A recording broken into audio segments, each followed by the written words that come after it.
Hey everyone, it's your girl Niee here, and we're back for a new video on Mystery Monday. Excuse my voice, I lost my voice over the last couple of days, so yeah. But I just want to say, I hope y'all enjoyed today's video. Don't forget to like, share, and subscribe. And also comment down below. Let's have conversations about these weird stories. Check out my IG page and my Facebook page. All links will be down in the description box for my lashes and my lip gloss. I sell body butters, all that. My lip gloss is called Barbie Tings.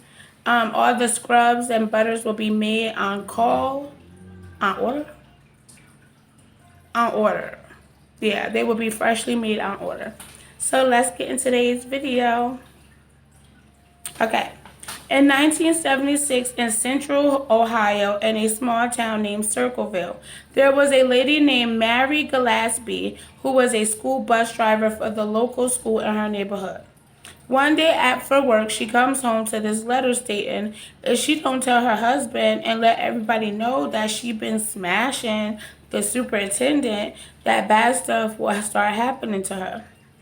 They also told her like they was watching her house. They know all your kids, girl. Tell the truth. Like, you know what I mean? So at this point, Mary is obviously scared, but she just think it's a joke. Like, you know what I mean? She's not taking it serious.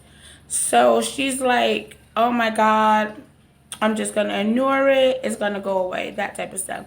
So the next week Mary receives another letter saying if she don't tell what's going on, that they are going to assault her.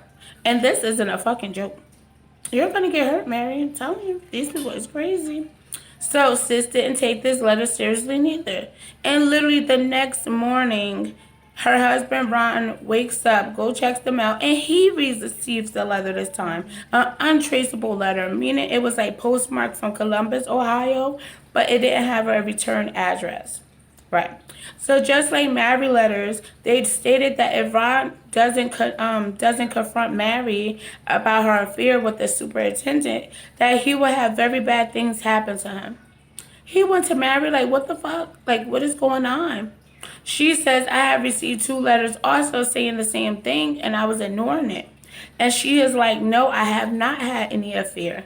So he believes his wife because he ain't think, like he hasn't suspected anything himself. So, you know, he believes her. So a week later, Ron then receives another letter stating it's been a week and you haven't gotten her to admit anything. This time they will broadcast the whole shit all over the town. So everybody about to be in their business, girl.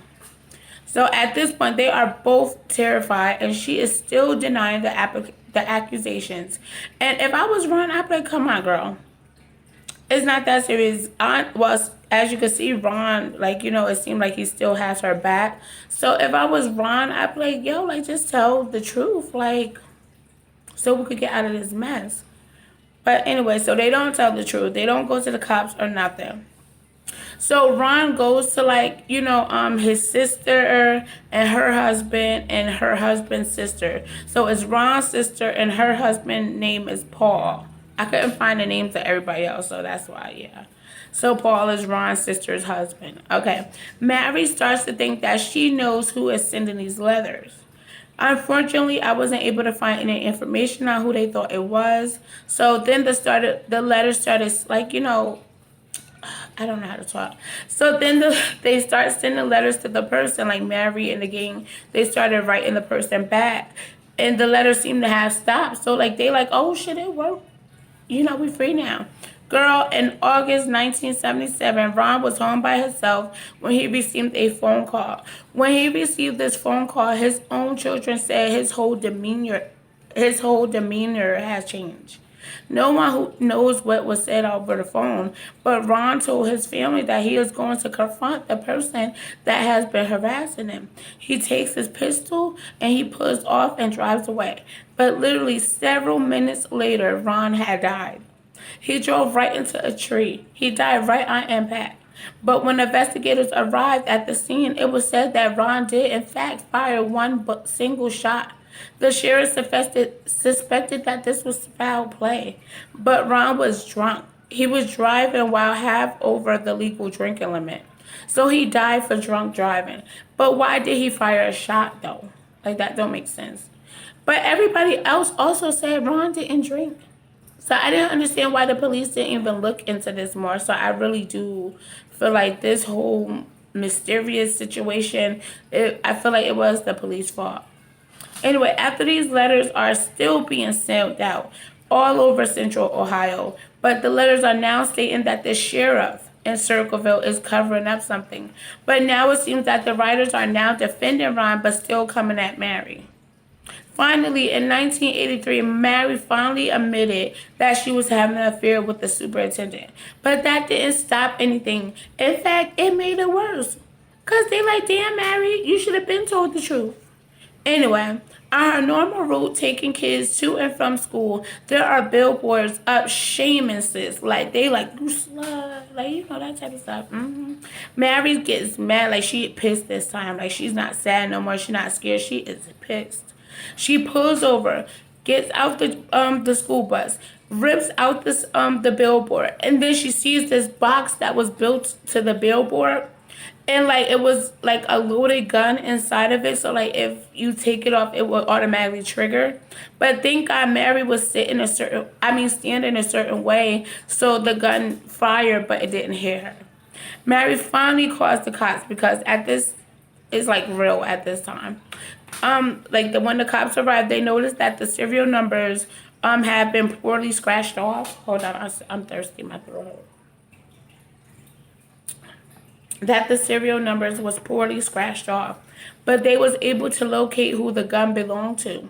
It belonged to Paul Freshold, Ron's sister. Husband. Yes, girl. The police arrived at Paul's house and asked him if this gun belonged to you, and Paul says, yes, I was going to report it stolen. So the sheriff thought that Paul was acting suspicious. Shout out to my girl Bailey. I love your videos. So they asked him to submit his handwriting. When he submits his handwriting, the juror automatically settles the case and says, oh, Paul, you're guilty. We're throwing 7 to 24 years in jail at you. Yeah. So while Paul was serving his time in jail, the more letters still was being sent out. Like everyone was still getting letters. So 7 years later, like the letters are being sent out saying the same nonsense. Now it's time for Paul to be up for parole. He did 7 years. So they felt, the parole board felt that Paul was the one still sending letters from jail. So they sent him back to jail and denied his parole. Then Paul receives the letter now. Paul receives the letter saying, we have more traps. We are the ones keeping you in jail, and we're going to keep you in jail for as long as we can. Like, who is y'all people? Like, you know what I mean?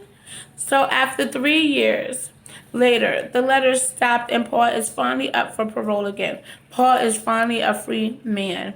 Since there were no more letters being sent out, Paul maintained his innocence all the way until he died in 2013. So in 1993, when Paul was released, the TV show called Unsolved Mysteries decided to cover this story. They started receiving letters too, saying if you come to Ohio, you L sickos will pay. So they decided that we definitely have to cover this case. So when they get to Ohio, they start questioning people that was around in the area, any witnesses.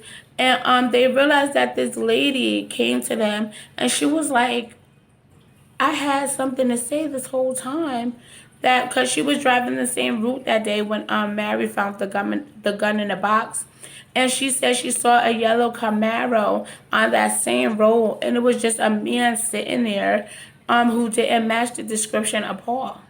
This piece of evidence would have been crucial if the police would have known that, because Paul would have still been home. He served basically 7 years for nothing.